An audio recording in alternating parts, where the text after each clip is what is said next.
hatiku, membuat damai di hidupku.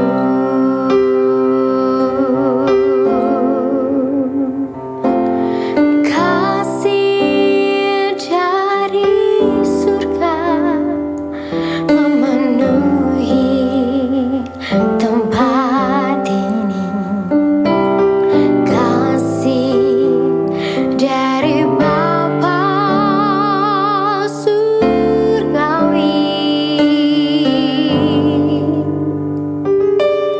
Kasih dari Yesus mengalir di hatiku, membuat damai di hidupku.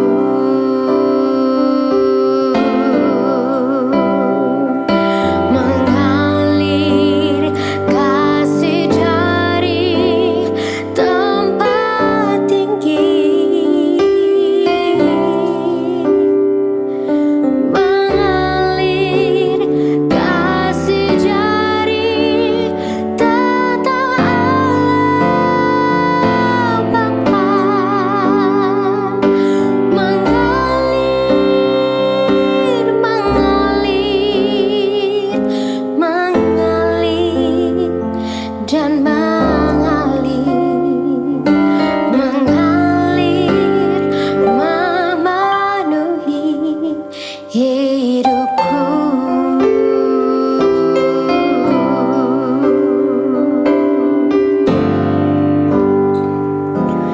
Kasih dari surga memenuhi tempat ini. Kasih dari Bapa surgawi. Kasih dari Yesus mengalir di hatiku, membuat damai di hidupku.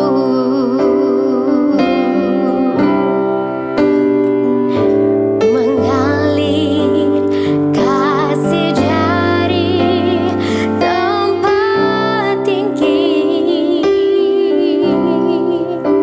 mengalir kasih dari tata Allah Bapa, mengalir, mengalir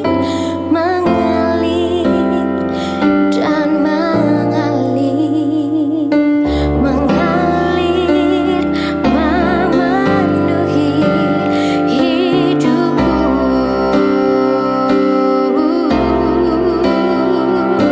Mengalir kasih dari tempat tinggi,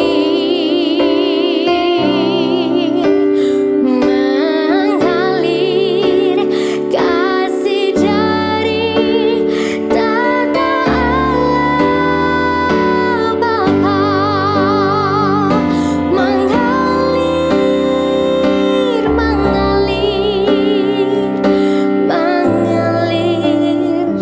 dan mengalir,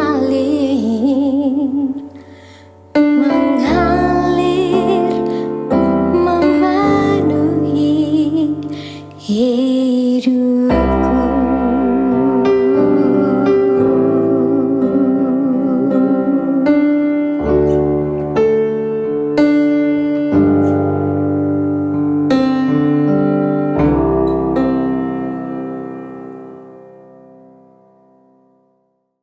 Shalom, saudara yang dikasih oleh Tuhan. Marilah kita memulai hari ini dengan merenungkan firman Tuhan. Dan kita menyambut firman Tuhan pertama dengan berdoa. Kita bersatu dalam doa. Tuhan, terima kasih untuk hari ini. Sebelum mengawali atau menjalani hari ini Tuhan, kami ingin supaya Tuhan membekali kami untuk melihat dunia ini di dalam luka-luka batin yang kami pernah alami, di dalam peristiwa yang menyedihkan, dendam, sakit hati terhadap orang lain. Kami mengakui bahwa ketika kami hidup, kami tidak bisa terhindar dari kesedihan dan luka-luka hati terhadap orang lain. Maka biarlah firman Tuhan menguatkan hari ini untuk melihat dunia di dalam firman. Terima kasih Tuhan, biarlah Roh Kudus Tuhan menolong kami untuk dapat memahami dan melakukan firman Tuhan dengan sukacita. Dalam namamu Tuhan Yesus Kristus, Allah Bapa dan Roh Kudus kami berdoa. Amin. Saudara, kita merenungkan firman Tuhan hari ini dari Matius 6 ayat 15. Firman Tuhan demikian. Tetapi jika kamu tidak mengampuni orang, maka Bapamu juga tidak akan mengampuni kesalahanmu. Renungan hari ini saya beri judul Memaafkan yang tak termaafkan. Saudara, dalam buku The Hiding Place, karya Corrie ten Boom, ia menceritakan pengalamannya di kamp konsentrasi Nazi di Ravensbrück. Sebuah kamp konsentrasi yang membuatnya pada saat itu sangat menderita karena dia diperlakukan sangat mengerikan di situasi tahanan yang membuat semua orang diperlakukan kerja paksa, kekerasan, kekurangan gizi, kotor. Dan bahkan, saudara, pada waktu itu begitu buruknya situasi di sana, kesehatan dan kotor tempat tinggalnya, bahkan banyak sekali kutu-kutu yang masuk ke dalam ruang tahanan Corrie dan juga adiknya, Betsy. Pada waktu itu mereka sangat menderita. Tetapi Betsy, adik Corrie ten Boom mengingatkan, kita harus bersyukur untuk segala hal, termasuk kutu-kutu yang memenuhi kepala kita ini. Sulit dibayangkan, tetapi rupa-rupanya saudara, karena situasi yang sangat kotor pada waktu itu juga kutu yang ada di kepala ruang tahanan mereka, Corrie, adiknya dan juga yang lainnya, para tahanan ini dijauhi oleh tentara ataupun yang menahan mereka. Sehingga mereka bisa kemudian membaca Alkitab diam-diam dan membuat mereka kemudian terus bisa berharap bahwa hari esok masih ada. Saudara, pada akhirnya betul Corrie ten Boom bisa melewati ini semua terbebas, tetapi adiknya tidak. Karena adiknya tidak bertahan dalam situasi mengerikan tersebut dan karena kesehatannya menurun, ia meninggal dunia. Corrie ten Boom kemudian menjadi seorang penginjil, tetapi masih membawa luka hati terhadap perilaku yang buruk yang dilakukan di kamp konsentrasi tersebut. Satu hari saudara, ia kemudian memberitakan Injil kemana-mana dan di satu tempat, satu hari, ketika ia selesai menyampaikan khotbah, ceramah, adalah salah satu penjaga yang kejam di Ravensbrück tadi, seorang pria, rupa-rupanya sudah memiliki hidup baru dan menjadi seorang Kristen. Dia kemudian menghampiri Corrie dan mengulurkan tangan, meminta maaf, meminta pengampunan. Corrie waktu itu serasa tubuhnya membeku. Semua kenangan mengerikan kembali dan ia harus mengampuni tetapi dia tidak mampu. Dalam doanya yang putus asa dalam hati, ia meminta kekuatan kepada Allah.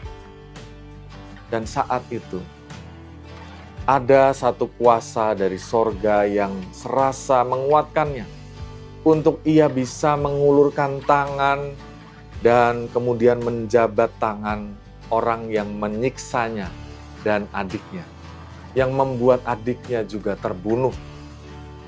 Tetapi entah bagaimana, dalam doanya itu ia merasakan kasih Allah memampukannya, sehingga ia bisa mengampuni orang yang sangat bersalah kepada kematian adiknya ini. Saudara yang dikasihi oleh Tuhan, singkatnya tentu saja kita bisa membayangkan bahwa mereka bisa hidup dalam damai, hidup dalam persekutuan bersama sebagai anak-anak Tuhan. Bagaimana hal ini bisa terkorelasi dengan hidup kita? Mari kita berefleksi. Kita hidup di dunia yang selalu menyimpan dendam. Cancel culture mengajarkan kita bahwa kesalahan tidak bisa dimaafkan. Kesalahan dalam dunia pekerjaan membuat orang lain atau orang-orang kemudian tidak mempunyai kesempatan baru. Harus kemudian diberhentikan dan seterusnya. Kesalahan dalam relasi membuat orang bisa memutuskan hubungan dalam keluarga, dalam tali antara kekasih.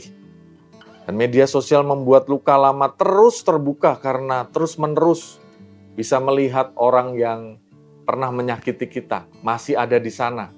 Atau bahkan diberitakan satu berita-berita yang menyakitkan tentang peristiwa tersebut masih tersimpan. Sehingga itu menjadi luka yang terus bisa membayangi kita. Saudara, tetapi Matius 6 ayat 15 mengingatkan kita bahwa jika kamu tidak mengampuni orang, Bapamu juga tidak akan mengampuni kesalahan. Rasa-rasanya kalimat ini sebenarnya ingin mengatakan bahwa karena Bapamu di sorga sudah mengampunimu, maka kamu hendaknya juga harus atau akan dimampukan untuk bisa mengampuni. Saudara, marilah kita lihat hal ini sebagai sebuah kesempatan di mana kita dibebaskan dari penjara. Penjara batin. Sebenarnya orang yang menyimpan dendam bukanlah orang yang paling bebas karena sudah merasa terluka orang lain melakukan sesuatu, tetapi orang yang paling tersiksa. Dan seperti Kori tadi, dia dibebaskan dari penjara bukan hanya penjara jasmani, tetapi penjara batin. Ketika ia diberi kesempatan oleh Tuhan berjumpa dengan orang yang paling melukainya. Dan dengan kekuatan Tuhan, dia menjabat tangan orang itu dan mengampuninya. Betapa damai sejahtera hidupnya dan dibebaskan dari penjara batin itu seumur hidup. Demikian juga kita. Mari kita mengingat orang-orang yang pernah melukai kita. Jangan kita mengingkari peristiwa tersebut. Ingatlah nama-nama orang yang sulit kita maafkan. Kita tidak perlu mendatangi mereka bila memang tidak mampu. Tetapi tahap yang paling awal adalah tulis nama itu, doakan nama itu, dan berkata, Tuhan, saya mohon beri kekuatan saya agar saya dapat melepaskan orang ini dari kesalahan-kesalahannya kepada saya. Saya tidak bisa melakukannya sendiri, tetapi hanya melalui kekuatan-Mu saya bisa. Ulangi doa ini setiap kali dendam itu muncul dan rasakan apa yang terjadi.